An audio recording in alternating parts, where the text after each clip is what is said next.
শুধুমাত্র আনন্দ উচ্ছ্বাস বা একসাথে ঘুরে বেড়ানো নয়, মানুষের বিপর্যয়ের সময়ও পাশে ছিলেন আপনারা।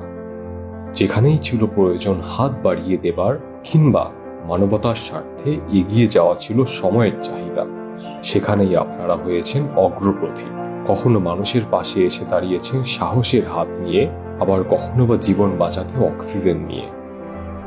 বানভাসী মানুষের সহায়তায় আপনাদের এগিয়ে যাওয়ার গল্প দুঃসাহসী। তারও আগেই আপনারা দেখিয়েছেন কিভাবে মহামারীর আতঙ্ক ভেদ করে এগিয়ে যেতে হয় মানুষ বাঁচাতে। কেবল তাই নয়, আশেপাশে ছড়িয়ে দিয়েছেন ভালো কাজের উৎসাহ। মানবতার বিজয়ে করা এমন হাজারো কাজ হয়ে থাকবে আপনাদের পরিচয়। ধন্যবাদ ইয়ামাহা রাইডার্স ক্লাবের সকল সদস্যদের এবং টিম ইয়ামাহার পক্ষ থেকে সবাইকে ঈদ উল আজহার শুভেচ্ছা। ঈদ মোবারক।